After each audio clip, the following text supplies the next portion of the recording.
Hello, and welcome to Magic is Real, a podcast focused on the fascinating world of near-death experiences, spirit communication, and all things metaphysical and spiritual. The mission of this project is to share messages of hope and inspiration with others, and to spread the word that death is only an illusion. Thank you for being here with an open heart and mind. I wish you peace, light, and love always. Hello, everyone. Welcome to Magic is Real. Thank you so much for being here. If you're new, this is Magic is Real. My name is Shannon. I'm your host. And on this channel and podcast, we talk about all things spiritual, metaphysical, spiritually transformative experiences, near-death experiences. And today I have with me Brian Smith, who I've been following for a while. He has a whole business called Grief to Growth. He is the host of a podcast, Grief to Growth. He has written a book called Grief to Growth. He is a life coach and a grief guide.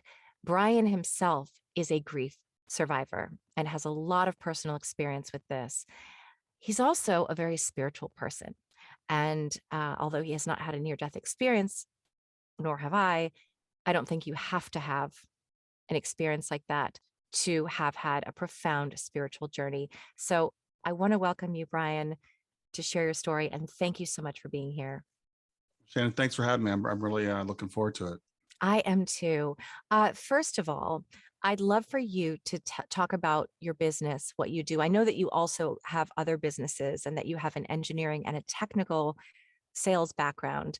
But in terms of what you do, the services that you offer, the grief counseling that you offer, and the life coaching you offer, I'd love to hear it out of your mouth because nobody says it better than you.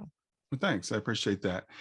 Yeah, I do have a couple of businesses. I'm transitioning out of my full-time gig, which my wife and I own a retail hair and skincare store that's on the internet. Been doing that for like 20 years, as you said. My background before that, chemical engineering, technical sales, computer sales for many years. So what I do now is Grief to Growth. I would say it is a business. So my book is called Grief to Growth. Podcast is Grief to Growth, the YouTube channel also, and the website. They're all Grief, the number 2 Growth. And I am a life coach, but mainly I work with people in grief. So I call myself a grief guide. So what I do is I come alongside people to help them navigate through grief because we don't really know how to handle it. So I've been through it. The reason I do this work is my daughter Shayna, who's behind me in my background, passed away 7 years ago at the age of 15. And so I've been working with helping parents heal for the last 6 years as on a volunteer basis, helping with parents. And about 3 years ago, I decided to formalize it, got my life coaching certification. I'm also working now on a certification as a mental fitness trainer, just to add on to what I do with people. But what I really do with people through all the work that I do is try to help people shift perspective. I mean, you talked about the show being about spirituality. I think that's what it's all about. That's what life is all about, is remembering who we are as spiritual beings and bringing that perspective to everything. And for me, bringing that perspective to grief is the only way I've been able to navigate it for the last 7 years. That is so well said. And I know you have such a beautiful perspective on all of this. That being said, for the longest time, I've just wanted to send you the biggest hug and say that I'm so sorry for your loss. I know the loss of a child is just, I don't know personally, but from what I understand and what I imagine, it is such a huge, profound loss, and no parent should have to go through that. Um, and however, you have actually turned that grief into something beautiful. And that's a lot of what we're here to talk about.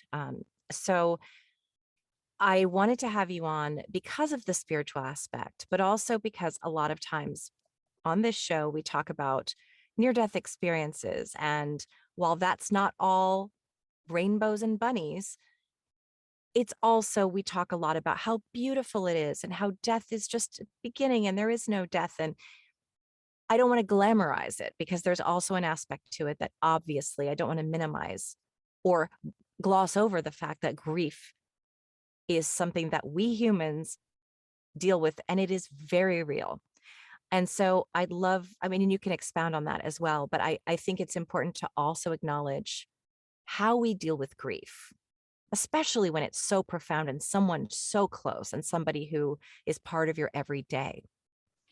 Yeah, well, the thing about it is, and I don't want to, I always have to be very careful that we don't do what I call spiritual bypassing, right? Yeah. So, which, as you just said, it's not all rainbows and sunshine. Even the near death experience, I've heard a lot of people say, "Oh, I wish I could have a near death experience. You're so lucky you had one."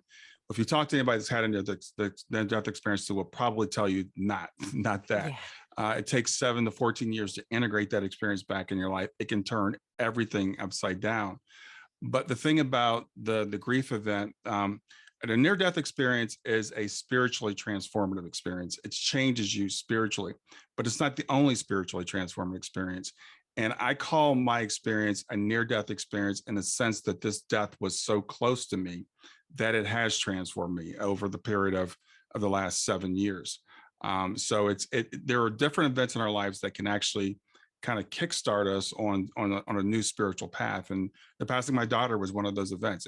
There's two halves, two parts of my life. There's before Shayna passed and after Shayna passed, and they're very different.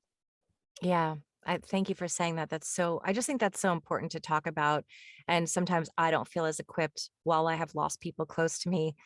I think it's just important to be reminded of that. And as you said, a lot of near death experiencers do suffer from the trauma of that they have PTSD or they have trouble reintegrating. So I'd love to hear you speak about sort of what your journey has been. What was your life like before Shayna's passing in terms of your spiritual beliefs and what your spiritual attitudes may have been? Yeah, well, I'll try to condense that because it's been a long Yeah. journey.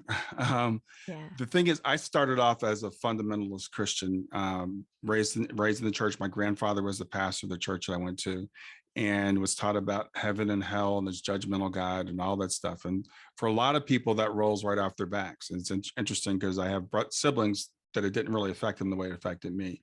For me, it created a very real fear of death, thanatophobia, I would call it, an extreme fear of death, fear of dying suddenly, a fear of a God that was going to judge me. No matter what I did, I never felt it was good enough, even though I was baptized at the age of 13, spoken tongues, the whole deal. So fast forward about 30 years, I'm in therapy, talking to a therapist about this panic I was having. I was constantly having panic attacks. And then I discovered some things through the magic of the internet that kind of helped me to transform my faith. And I really started digging in and studying deeply about the Bible and what the Bible says about certain things and about what other religions taught, et cetera. So I was feeling pretty comfortable with the idea of death. I'd started studying NDEs and mediumship and all that stuff. And I knew there was an afterlife. I knew that this judgmental God did not exist, that we are all infinitely loved, always loved, et cetera, that we don't uh, ever really die. But when Shayna passed, so the fortunate thing is when she did pass, I knew she was okay. And that's a blessing that I had that a lot of people don't have. They wonder, where is my kid? How could they be here one minute and they're gone the next minute? I knew that she was okay. So that was a blessing. But what I didn't know is that I could still have a relationship with her because I thought you're here or you're there. You can't be both. So that's where my spirituality has evolved since then, knowing that she's still right here. And I'm getting goosebumps as I'm saying this, that she's literally still right here. And that we can get signs from our loved ones. We have dreams, we have synchronicities, all these things that come to us that kind of like, I call them Easter eggs because Shane and love to play video games. And I call them Easter eggs. They're like little things that God or whatever we're going to call it kinds of remind you every once in a while, hey, it's going to be okay. It's not as bad as it seems. This is, I'm here behind the scenes and things are working out okay. So that's where I've come to since Shayna has passed. And so I view the business that I do is like we're in partnership. She is literally behind me at all times. And I when I used to go to the IANS meetings, when we had meetings in person, I'd walk in, and a lot of those people are mediums after they've come back. And people would say, "Who's the little girl that's behind you? There's always a little girl with you when you come to these meetings." And it's like, well, that's my daughter. Oh, wow. I heard you speak about this in another interview, and I wanted to touch on that too, because you had said, well, I don't have well, you didn't say that you don't have the ability, but you said it's not as obviously dramatic as a lot of mediums you've worked with, Mhm. where they immediately see you and say, there's a little girl right there.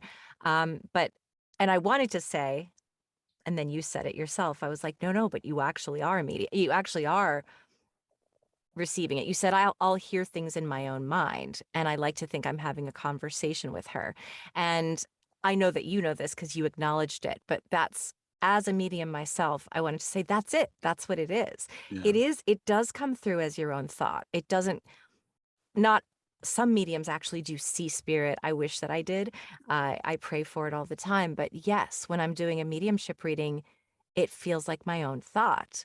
Mhm. And you talked about talking with her on a regular basis and hearing her speaking back. And I just wanted, and I was like, yeah, yeah, that you are actually doing it. It just feels like it should be more dramatic. And even just now, when you said, I know she's here, and you felt that spirit, I call them spirit tingles because they're Mhm. different from chills for me. It's not, it doesn't, it's different. Mhm. I know that she is there and she's acknowledging, yes, Dad, I'm right there. So that's really, really interesting. Have you, I'd love for you to share what your experiences have been in learning mediumship yourself, or learning to connect with her in ways that you do connect with her. Yeah, that's a great question. And the thing is, again, it's been an evolution over years. I've worked with a lot of mediums. I know a lot of mediums. I've done a little bit of mediumship training, and so for your audience that doesn't know, we tend to think that mediums, it's like the our spirit one person walks in, sits down in a chair across from them, and they're just translating like you might watch on TV if a ghost walks into the room. And what I learned in the training that I've done is it's much more subtle. It does feel like your imagination. And I've done some training with a couple different mediums. I've had some pretty amazing hits where it's like they've asked me to bring someone through, and I've actually done pretty well. And I've also had some when they were just total misses. So my belief on mediumship is it's kind of like playing an instrument. Some people can pick up the guitar or piano and just start playing it. Others of us, if we do some training, we can pluck out Mary Had a Little Lamb. And Yeah. if we train more, we might get better. We're never going to be Beethoven, but we might get it. We might get incrementally better. So I think it's that type of a thing. And a lot of times people that have NDEs, for example, they'll open up. I mean, it's like they'll say, one day I wasn't a medium. The next day I was talking to spirit. So I say all that to say that I've learned to trust the subtle things with Shayna. So I've learned to trust when I hear her speaking in my head that that's actually her with me. I've learned to trust when I get the chills or the goosebumps or the God bumps, or people have different names for them. But Shayna speaks to me more in signs and synchronicities. So I've learned to trust those. And again, I mentioned earlier, I'm an engineer. I'm a very rational person. So when things happen, I'll start to calculate the odds. Like, okay, just seeing a cardinal to me is not a sign. Some people say, oh, there's a cardinal, it's a sign. Well, I Yeah. live in Ohio, that's our state bird. So this is just a real quick example. The other day I'm out for a walk and I'm near the end of my walk, and I do this like little meditative thing as I get to the end, and a cardinal comes dashing, flies right in front of me across the road. And cardinals have a very distinct pattern of flying. It's kind of weird. And this cardinal caught my eye, and I thought, oh, that could be a sign from Santa, but it's a cardinal. That's not enough. 30 seconds later, this little golden finch comes flittering across the road. And those are pretty rare here. This little bird's about, I don't know, 3 or 4 inches tall, bright yellow wings. And it flies right across and it lands in the lawn on the other side of the road for me. So I walked over to get close to it to see if I could get a picture of it. And it just sat there, like sitting on like a dandelion or something. And so I'm like, okay, well, that's a sign. Yeah. The cardinal followed by the finch. That's a sign. When I said, I'm not going to accept the cardinal. So I usually look for things to happen kind of in pairs when I'm looking for a sign from Shayna. I understand that too. It is, I'm always like, well, is it a feather or is it a feather? Yeah. It's kind of that. I cannot even imagine how a parent goes through something like you have, and what the process of healing is. And obviously it's different for everybody. But I would say, and I know that there's so much to talk about in so many different aspects of grief, but what surprised you, I think, about going through that process that you wouldn't have ever imagined? Or what have you learned that was something that never, before you went through it, you never even considered? Wow, that's a great question. Well, the thing is, as a parent, you have the thought about what if something happened to my child, but you don't ever really entertain it. You always, it's too dark to even think about. And we have two girls, both of them, were very healthy. Shayna did have a pre-existing condition, but it was not life-threatening at all. And so this was really literally out of the blue. It was a beautiful June day, and I went up for a walk, and I came back, and we found out that she had passed in her sleep. So I guess the thing I can say 7 years out that surprised me is that we can actually we can take the grief event and we can use it to make ourselves a better person than we were even before it happened.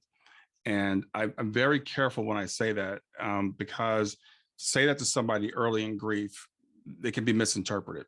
People can, and I've heard people say there's a blessing in your child dying. I would never say that to somebody early in grief, because you at the time, you can't see anything. Everything is just dark. I mean, the world, I've heard people literally can't see color for years. It's just like everything just kind of goes black and white. So the thing that surprised me in the initial phase of grief, and I've learned this is not unique to me after working with so many people, is when you get up the next day and you go out and there's still people driving cars, and there's still people going to work, and there are airplanes flying overhead, and you feel like the world has ended. And you're like, how are people going on with their lives when the world just ended? I mean, that's literally what it feels like. So what I have learned is that we can dig ourselves out of that hole. It takes a while. It takes work. There's a phrase, time heals all wounds, and that's not true. I remember one of the first grief meetings I went to. There was a woman. It had been 10 years. Her daughter passed. She was just as bitter that day as she was, I think, the day after her daughter passed, because she was determined she was going to hold on to that bitterness. So we can do that, but if we want, we can dig ourselves out of that hole.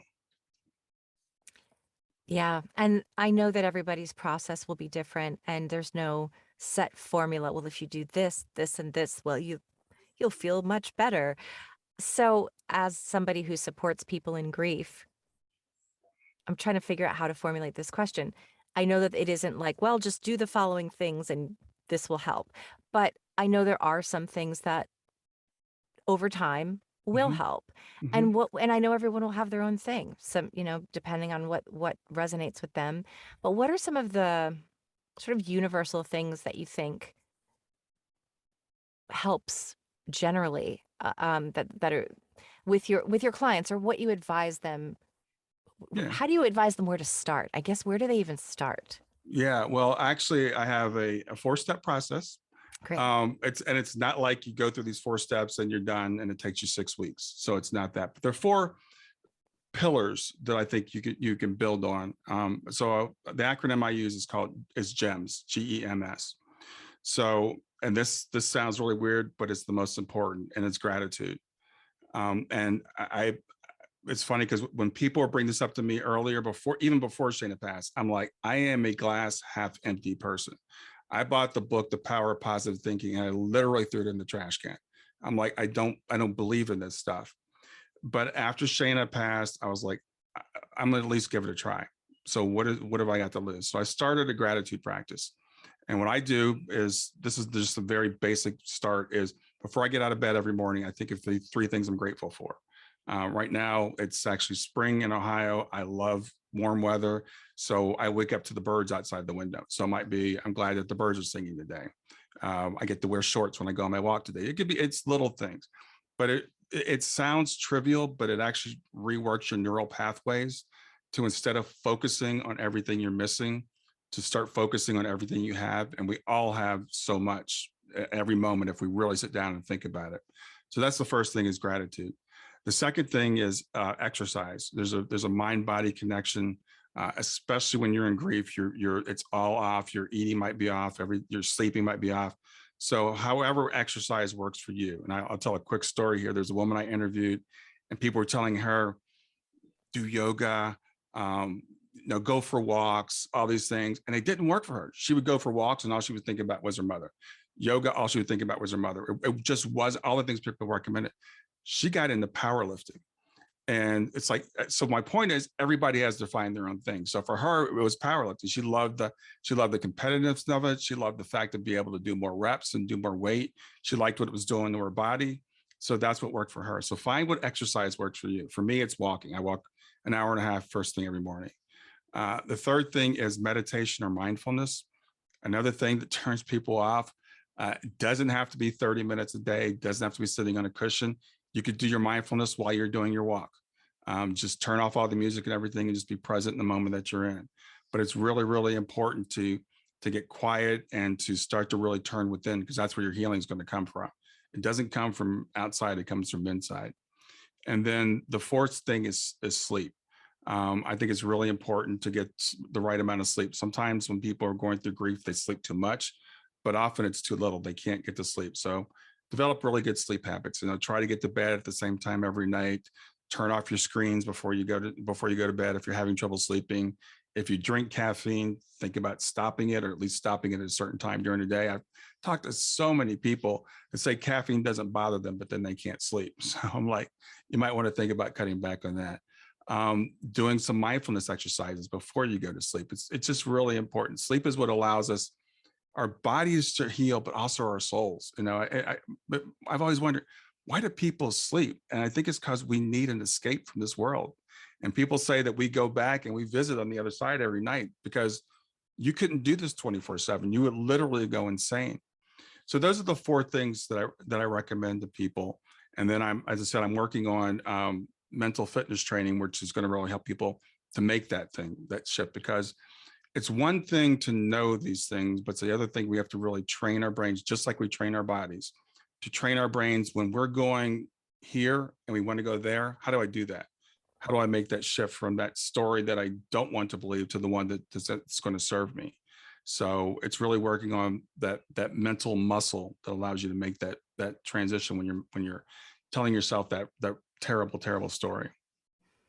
Thank you for sharing all that. I would agree wholeheartedly, because it's like anything, whether you're, in fact, people always ask me, how did I overcome addiction? I was it's a big blanket thing, sex and love addiction. And I never like to use that term because it's so minimizing and to what it really is, because Hmm. it really comes down to a lack of self-love and looking for love from other people and external things, and then feeling constantly empty because you just can't fill that need because you're not taking care of yourself. So it Hmm. comes back to whether you're in grief, any kind of emotional pain, self-care. And self-care is so overused and people make fun of that term, but self-care is tending to the body and the spirit and the mind, as you said. And I'm a big and I everything you just said is what healed me.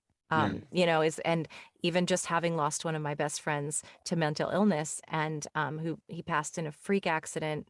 He Mm. had an episode and no one knew what was happening. And so it was completely out of the blue, and someone I talked to almost every day. And I I did go through that, not sleeping for days and just the processing and how did this happen and what could, but it's true that taking care of your body and in whatever way you can, sleep is vital, period, Mhm. because it and keeping your stress hormones low so that you're not flooding your body with adrenaline and all of that stuff. So, like you said, exercise and abstaining from chemicals and eating well and just really generally taking care and being still doesn't mean you're not going to sob your face off or feel pain.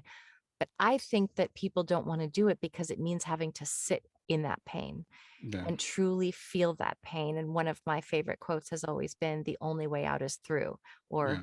that might not be word for word, but unfortunately, people don't want to be alone with their thoughts and their feelings because it can be a lot. Yeah. How do you address that with your clients or friends or anyone? I was interviewing a therapist yesterday. And we were talking about this, and I wish that I could give you a pill. I wish I could say this was easy, but there's a reason why. Like in the Eastern religions, they call it a practice. Because it is a practice, and we think because of our society that like just take this pill or just believe this thing, right? Just read this book. It's really a matter of practice. You wouldn't expect to get in shape without going to the gym, or without exercising. we can't expect our minds to be trained without, actually working on them. So what I say to people is, you're worth it. What I find a lot of times, almost everybody that comes to me is a mother who's lost a child. Almost all my clients have been women, and we can talk about why men don't some other time. But Yeah. it's mostly women. But women tend to want to take care of other people, and the thought of taking care of themselves seems selfish. And I'm like, it's not selfish. The only way you can heal the world is by starting with healing yourself. And when people say, I don't have time, I'm like, I don't accept that. But what I say is, you don't take the time. And I've actually stopped saying the phrase, I don't have time, or I haven't had to do that. I'm like, I haven't taken the time to do that, because we all have so many hours in the day, and we can make a choice. We can watch another TV program, or we can take 5 minutes to meditate. When we wake up in the morning, it takes me less than 2 minutes to do my gratitude practice before I get out of bed. But I've made it a routine. Before I get out of bed, before I even open my eyes, I do my gratitude practice. I've decided that for me, when I have a Fitbit, or I had a Fitbit, and I wanted to get 10,000 steps a day, but I sit at my desk all day.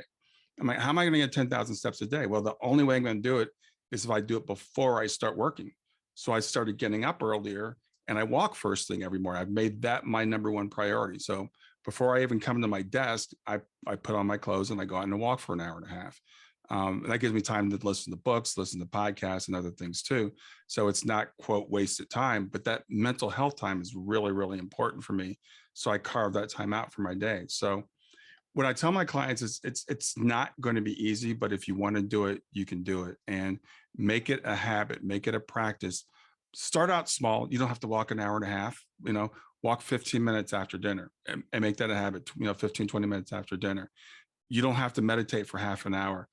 Meditate for 5 minutes. When you get up in the morning, meditate for 5 minutes. Maybe before you go to bed, meditate another 5 minutes. Even that little bit will change, and then you can expand it.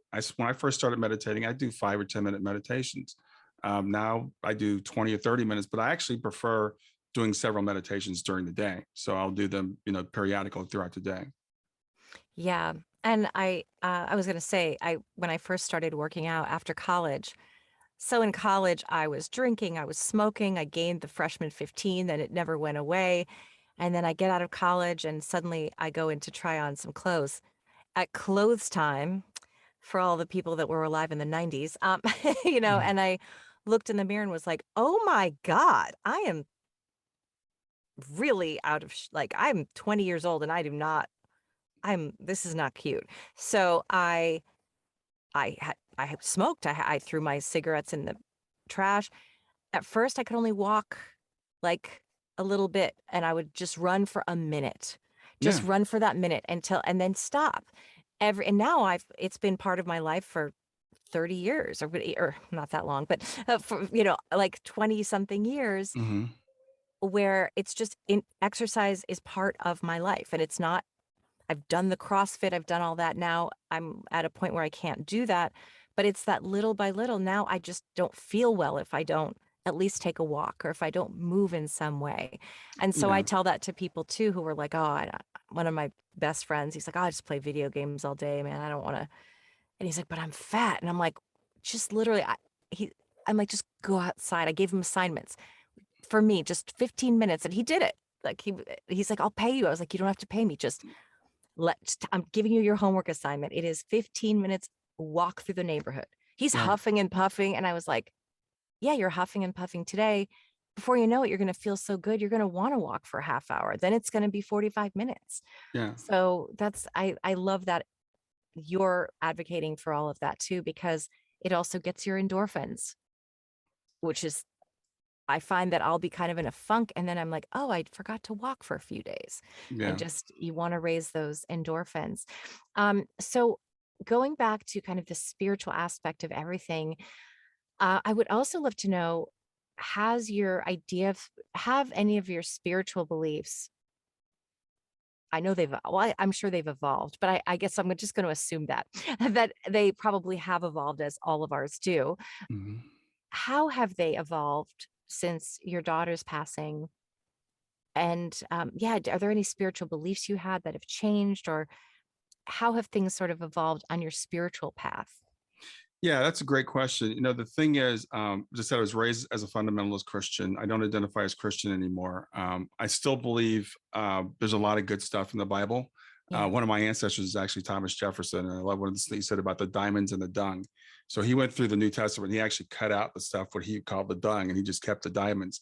There are a lot of diamonds in the Bible. I'm still a big fan of Jesus. I call myself a Jesus follower, but I don't call myself a Christian anymore. And I jokingly say I practice Brianism because I think every single person needs to have their own path to whatever it is. And I think about this just came to me a couple of weeks ago. I was thinking about Jesus talking about the narrow path. That wide is the path of destruction, narrow is the road that leads to heaven, or whatever the word or you used. And I thought, what if the wide path is religion? What if the wide path is the path that everybody else is on? And what if the narrow path is the path that you have to take, is your path?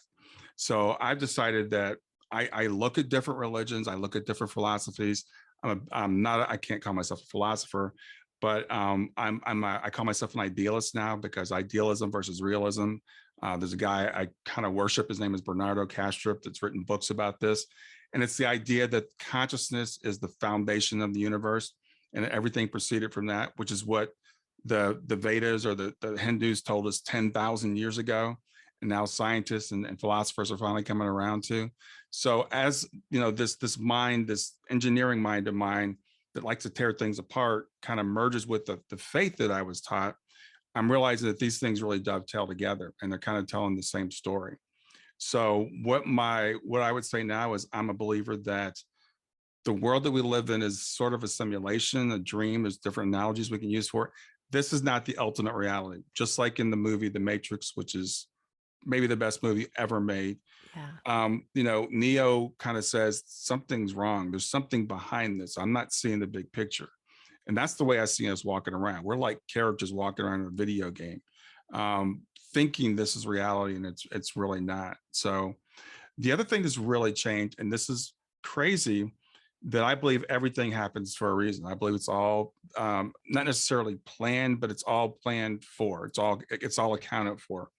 And this belief only came to me after my daughter passed, ironically speaking. So some people would say, well, this couldn't have possibly happened for a reason. The only way my world makes any sense is if it did happen for a reason. And I don't believe it just taking it on faith. I'll be 61 in a few days. The longer I go through my life, the more I look back at my life, I can see the patterns. I can see how things have played out. I can see that how my fundamentalist religion led me to do all the studying that I did, how doing all the studying I did led me to be prepared for Shayna's passing, how being prepared for that, got me into what I'm doing now. So I think everything has led me to the point that I'm at right now, including being fired from a job, including getting divorced. All those things that we say are bad things, if they hadn't happened, I wouldn't be where I am now. So I'm really I'm a person that's kind of a reluctant optimist, I guess I would say, that I don't believe there are any bad things. There's only what we perceive as being bad. And we can take anything, literally any event, and we can find a gift or an opportunity in it. So that's where I am now.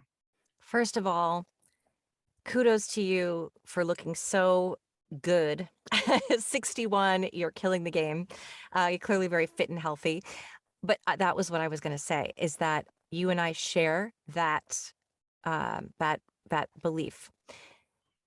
We have free will, so we can change the course of things, but I Mhm. definitely believe in things happening for a reason, which people think sounds trite.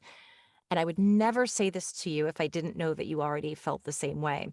That and I wanted to ask you about Shayna and the how she's and what she said just before she passed. But it does seem to me there's no coincidence that you had this fear when you were younger of passing suddenly, of unexpectedly, and just the whole thing. As you said, you start to see all the synchronicities leading up to. And obviously, I would never say that to a grieving parent and just make an assumption. And I would never tell them this happens for a reason ever. But I understand what you mean by that. And you're not minimizing it, but it's part of your soul's journey and it's part of Shayna's soul's journey. And I also agree there is no good or bad. And that's why it's easier for us to say that without it having a negative connotation. From the near-death experiencers, I often hear that they learned when they visited the other side that there's no value to the things that happen here as being good or bad. Because at the end of the day, it's all good from the spiritual perspective, from the Right. other side's perspective. This is the matrix, it's a simulation, it's real and important, but it's also, it's all meant to bring things out in ourselves: compassion, empathy, love, coping, learning to love ourselves, and all of that stuff. As even though I can hardly even turn on the TV because I can't stand to watch what's happening around the world, but also I can't even watch like anything that has to do with like hurting people, being hurt. At the same time, I try to remind myself like at the end of the day, it's all part of it and it's all an illusion in a sense. Not that I don't take action if I see something and write it off as an illusion. Hmm. There's a lot of disclaimers here, I know, but I just want to be sensitive. But it's at the same time, I do believe that. And it's, I love what you said because we talk kind of about you. I've heard you talk about Shayna sort of. I wonder if there was part of her soul that knew that this was her soul contract as well. Hmm. Yeah, I think there is. I do want to say something before I get Please. into the soul contract, because the thing I've realized, there are a lot of paradoxes in this world, and so people think it's everything is one or the other. Either we have free will or things are planned, and it can't be both. And if things are planned, that means I don't have free will, and that means that God caused this or the universe caused this, and that means there's no accountability for people. They're not responsible for their actions. Both of these things can be true at the same time. And again, being a person of science, I use the example of light, for example. Is light a particle or a wave? Yes. It depends on how you look at it. Sometimes it behaves as a particle, sometimes it behaves as a wave. Scientists to this day can't tell us what light is. If you set up an experiment and look at it one way, it's a particle. If you set up an experiment, look at another way, it's a wave. So both these things can be true at the same time. So I do believe that we have accountability. I do believe that we are here to fight against evil, if you want to call it evil, because on this level, there is good or bad. It's like when you're playing a game. Say you're playing a game of Monopoly. There are rules in the game of Monopoly. You don't, when you pass certain things or you have to do certain things. So there are rules in this world. It's not okay to torture babies. It doesn't mean that that's neither good or bad. That is bad in this world. But at the next level is where things are different, because it's like when you're watching a movie, at the end of the day, when the movie's over, the bad guy was just playing the bad guy. Now we got all into the movie. We wanted the bad guy to get killed, and we were all, but that dude was just an actor, So don't be mad at him. So that's all I have to say about that. So That's a it's good analogy. I really you have like to that. kind of keep both things in your head at the same time. So for Shayna, when she was younger, always said she never wanted to grow up. I said she had Peter Pan syndrome. I used to tease her because she loved candy. I said, Shayna, when you get older, you're going to weigh 400 pounds and have no teeth because all you want to eat is candy all day long. And I would say things to her like, when you came into the world, you weren't fully baked. You're not really all, because she hated gravity. She wanted me to carry her everywhere. She was 15 and I was still carrying her up the stairs, not every night, but some nights. She was 5'10". I mean, she was not a small girl. And she would say things like, I don't want to grow up. One time she started crying. There's a note still on the whiteboard in our basement. When she was 12, I think, she wrote a personality agreement. She said, I will never be a typical teenager. And she dated it and signed it. But a few weeks before she passed, we were at my parents' house a couple of hours from here. And it was Mother's Day, and she passed on June 24th. So it's about 6 weeks before she passed. She was playing with her cousins, and she said, when I die, I want to be cremated and buried under a tree. Nobody knew why she said it. It was totally random.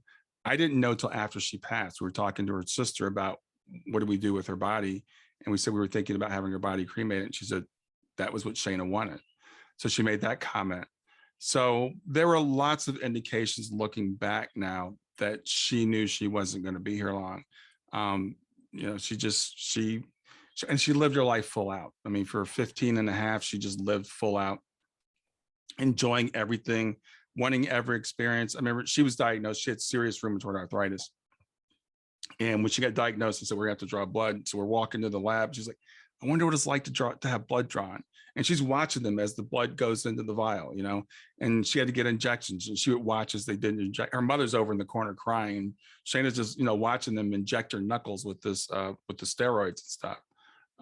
She made comments like, I remember she said, I want to break my leg. And I said, Shayna, don't say that. I want to know what it's like to walk on crutches. Well, a little while later, she tore her ACL. She was on crutches, had to have surgery. So I feel like Shayna came in to have experiences, to say, I'm going to be here for 15 and a half years. I'm going to pack in as much as I can while I'm here.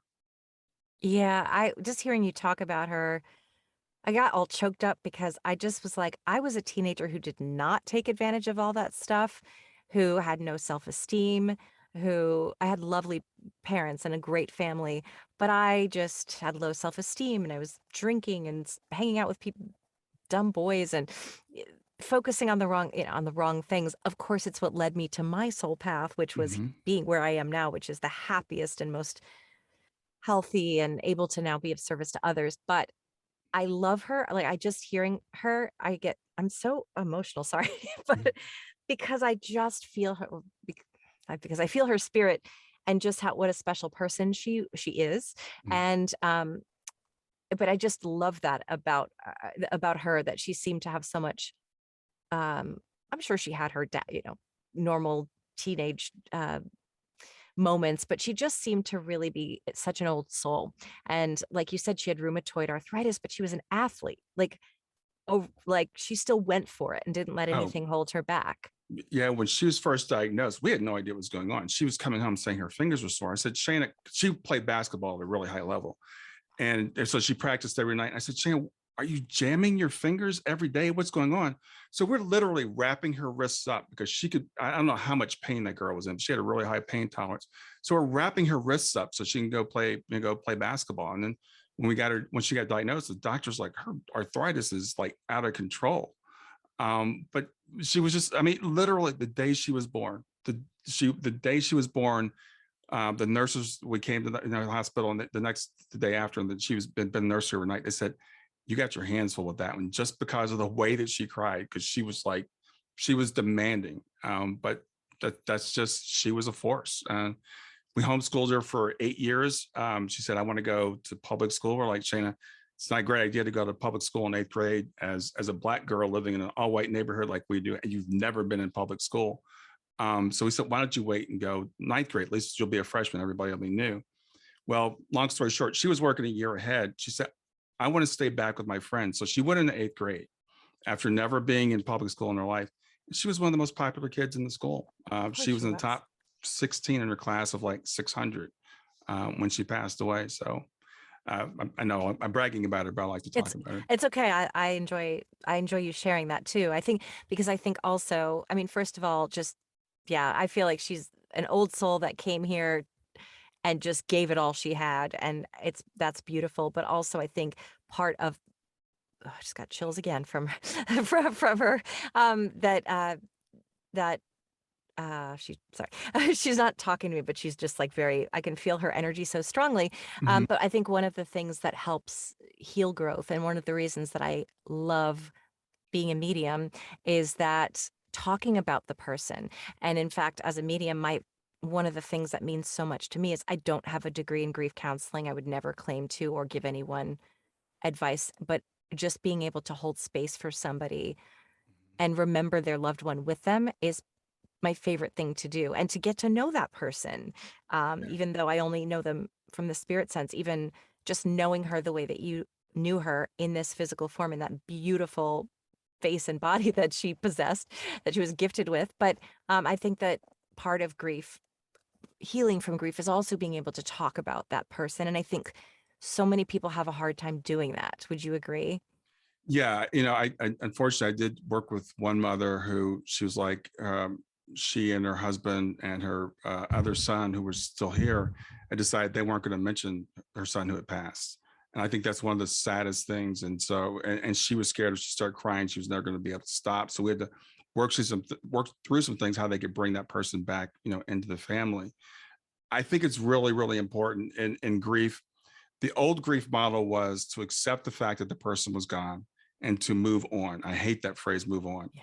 but move on. They're gone. You're never going to see them again. Just face it and get over it. The new model is what's called continuing bonds. And it actually says to keep that person as part of your life, which is why we have pictures of Shayna around the house, which is why I mention her as much as I can. And the thing is that I truly believe that she's still with me for one thing, and I'm definitely going to see her again. So it's really, really important for me to talk about it. And I smile when I say this because my wife and I have this other business, and we were in Ebony magazine many years ago when the girls were little, and we would tease Shayna about being famous, and she's like, "I'm not famous." And Tawana goes, "Oh, Shayna, you're going to be famous." Well, Shayna, because of the work I do, people all over the world talk about it. I was talking to a guy from New Zealand the other day who never met Shayna, who only met me on Facebook right before Shayna passed. He talks about Shayna all the time. Like he adores Shayna. There are people in India that I'm kind of like, I think they think Shayna's a saint. Like they'll see pictures of Shayna, like, oh, there's Shayna. But she's having an impact, literally around the world. Not that, not millions of people know her name, but thousands of people know her name. And thousands of people, think about what a great girl that she is and what an impact she had in the 15 and a half years. And hopefully inspires other parents to say, I'm going to continue on the legacy of my child as well. And I've talked to so many parents that have said, yeah, I want to do, something like what you're doing. I want to do something to make an impact on my child's name, whether it's setting up a scholarship fund. I was talking to someone just the other day. They became a teacher because their son had special needs. Whatever it is, we can carry on their legacy. We can continue to do the work. I'm not going to say that they didn't do while they were here, because in a sense, they're more powerful now than they were when they were here. And Shayna sets up, in Helping Parents Heal, we believe that our kids set us up. So our kids are the ones that led us to this group. Our kids get us together. And so they're kind of there, not that they're like pulling strings, but they're like, yeah, go talk to this person, go talk to that person. Yeah, I believe that. I do think so much of what brings us together is our our connection with spirit and the spirit world, and how whatever you want to call it, does bring the right people into our lives at the right time. And I've seen so many examples my entire life, of just people losing their children or anyone else, but a lot of times it's children, and they end up starting nonprofit organizations, support Mhm. groups. And in that sense, that's where the good comes from. Not that you want to see, you never want to, like I said, minimize someone's grief and say, oh, this is good, but something good can come out of something very painful and very difficult.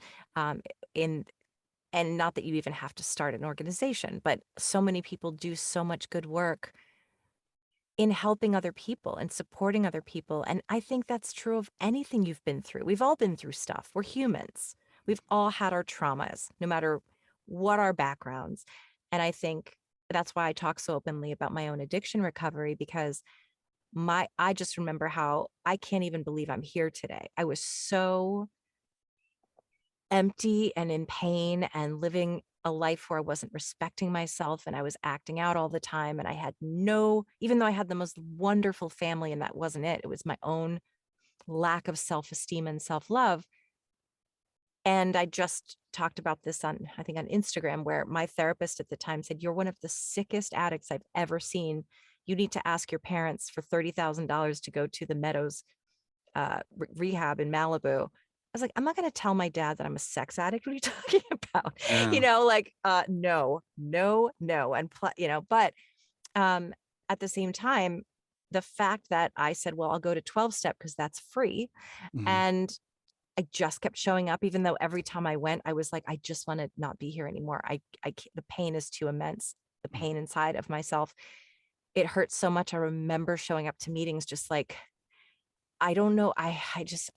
It's this or die. I don't know. I don't even want to be here, but I don't want to be at my house. I don't want to be with friends. I don't want to be alone. I don't know.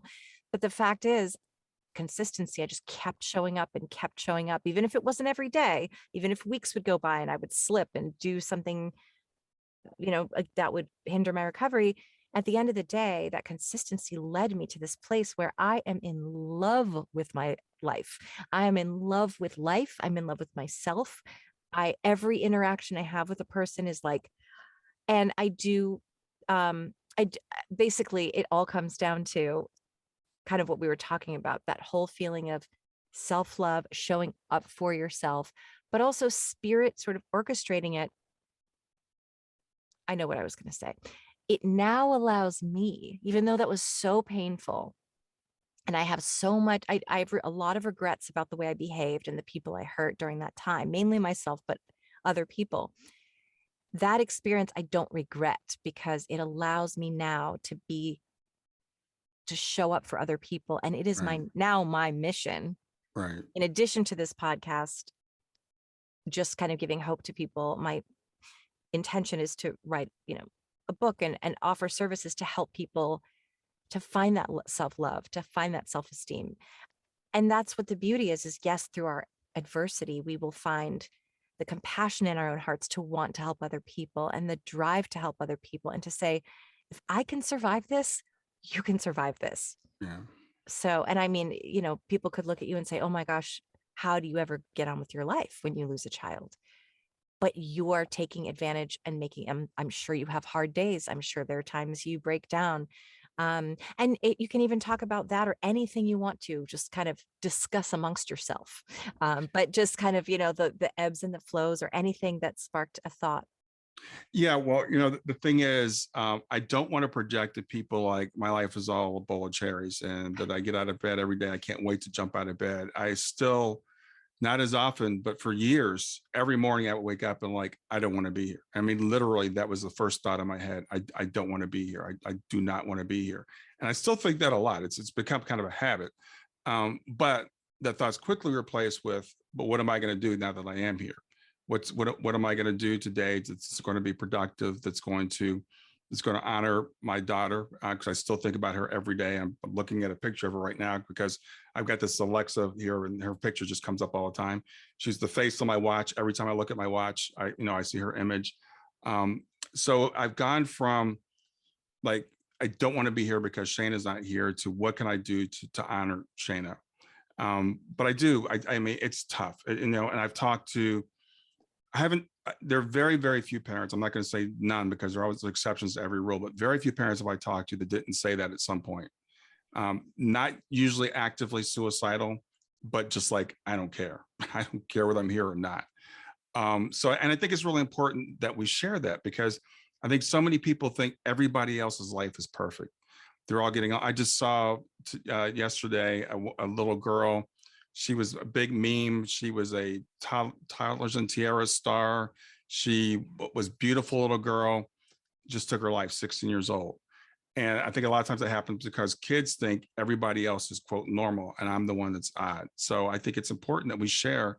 Yeah, we've been there. We felt that pain. When Shayna first passed, there were times, I remember one time I was driving through Kentucky. I live in Ohio. It was a beautiful day. And I'm like, all I have to do is turn my car into that bridge abutment and I won't be here anymore.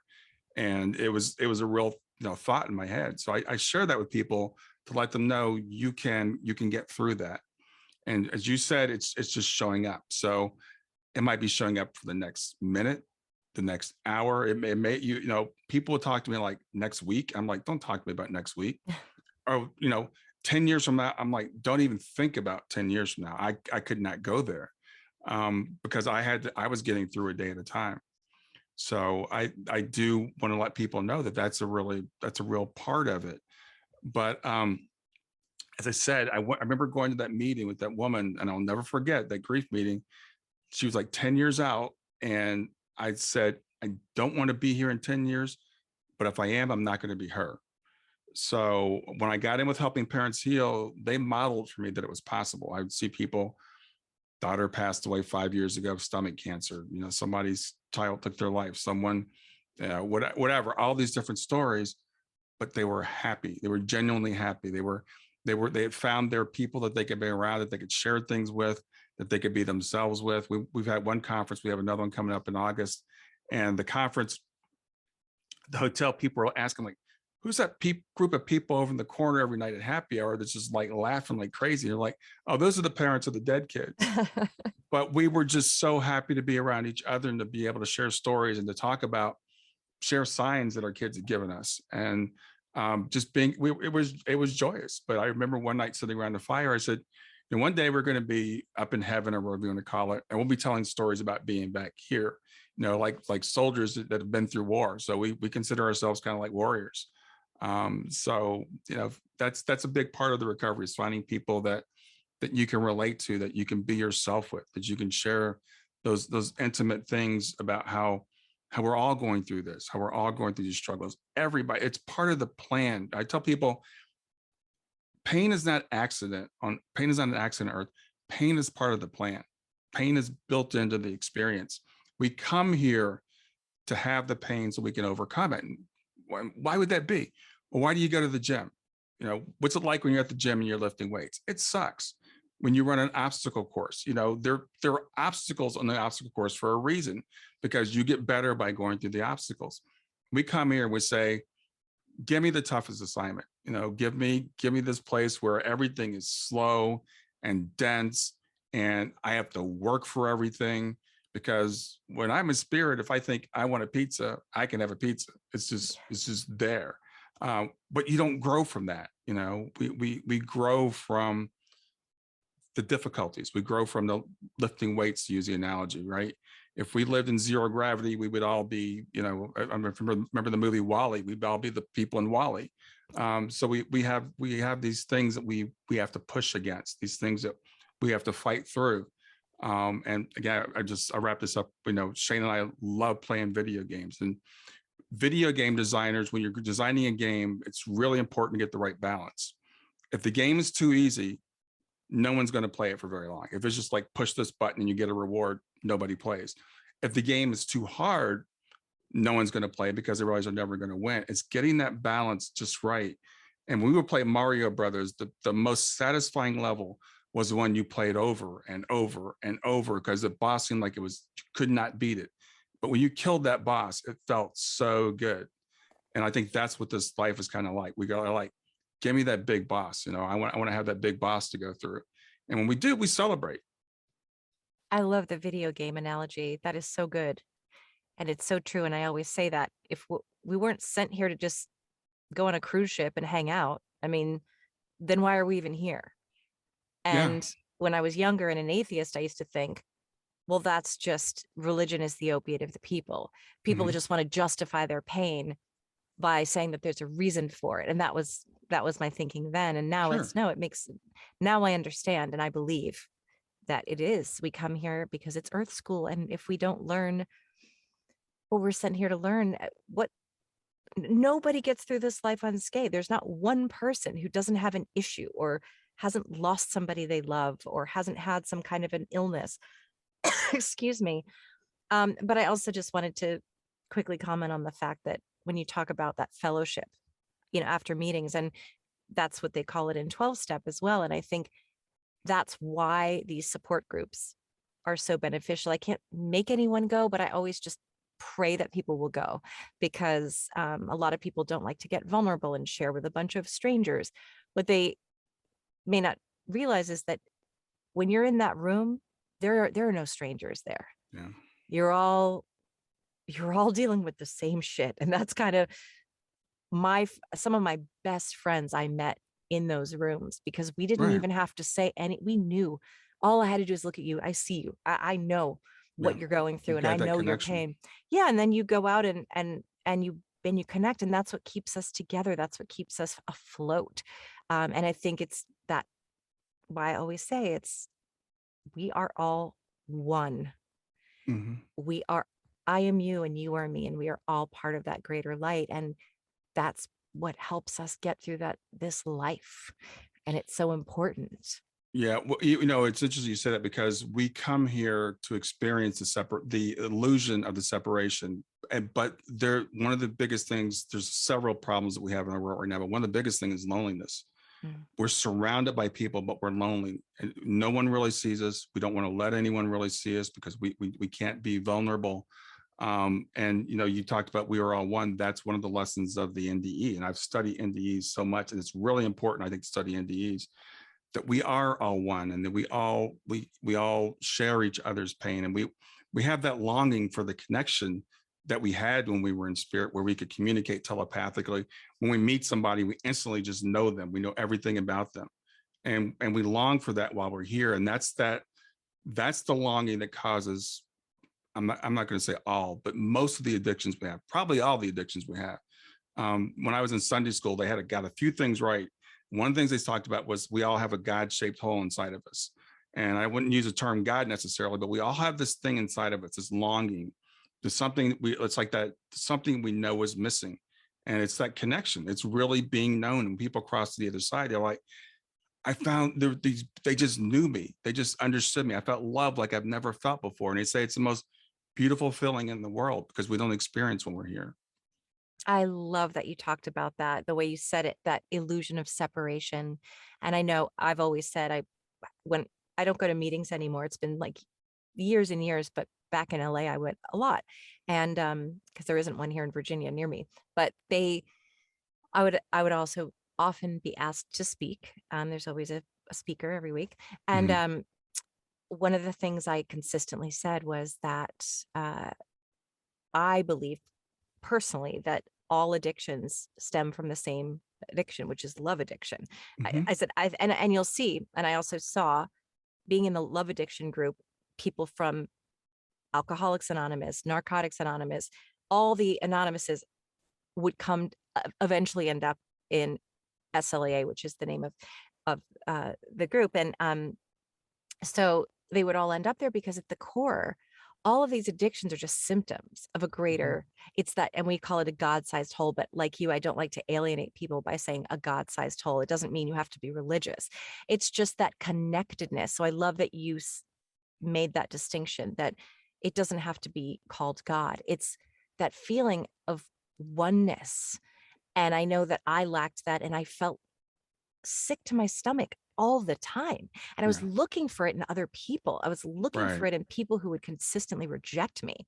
It was just like I I just would gravitate towards these people that had the hole in themselves. Right. And to keep reinforcing that old story that you're not lovable, you're not enough, no one can love you. And I think that's what the blessing is that you can find that self-love. And I'm that's going to be my sort of my wrap up question for you is, I know there are a million answers, but just off the top of your head, how, how do we find self-love? Well, it really comes down to really understanding who we are, that we are worthy, that we are all one. And I know this is going to trigger some people too, that we are all God. And I don't mean that individually that I am capital G God, but we are all part of this. I look at, we're like cells in the body. That's this analogy that I'll use. We're all part of the body of God. The body, the body, Bible calls it the body of Christ. We're all part of the body of Christ. So you are worthy.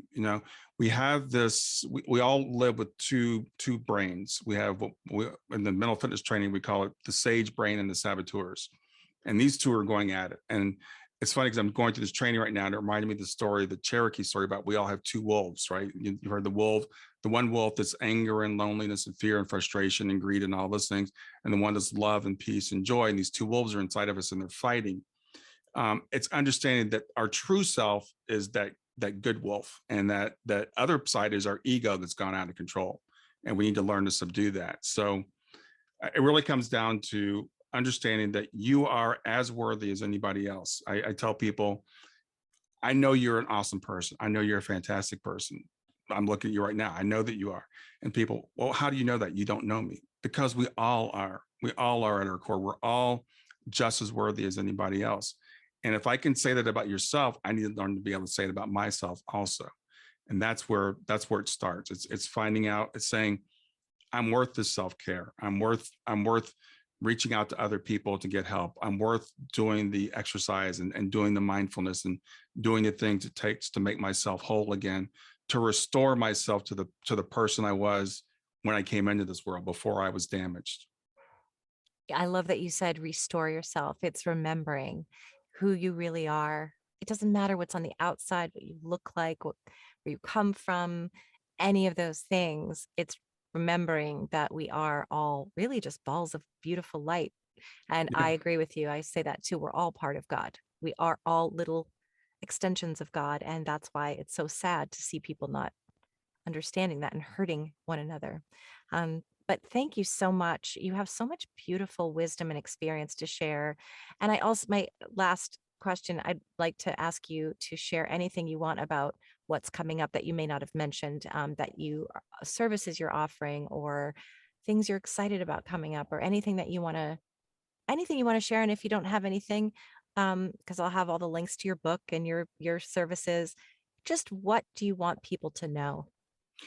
First of all, I do offer a free half-hour consultation discovery session. So anybody that's hearing this, if you want to just go to my website, you can book it there really easily. I do not sell heavy. I'm not here to sell you. I'm here to see if it's a good fit. If you want to work with me going forward, I'm going to be. I said I'm certifying this mental fitness training. I'm really excited about adding that to my portfolio of tools. It's going to be a pretty intense kind of a boot camp program you go through. I've just gone through it. It's really changed the way that I look at life. Not changed the way I look at life, but changed, giving me more tools, more ability to practice that. So check out the podcast. If, you can reach me there. And if you want to book a free half-hour session, I'd be happy to talk to you. It's a great, great podcast. I highly recommend. I'm just saying that. That's my little plug. Thank you so much for your time and energy, Brian. It is so nice to know you. And I really appreciate all the insight and wisdom that you've shared today. And I know that your words and what you do are healing so many people. Thanks. I appreciate you having me here. My pleasure.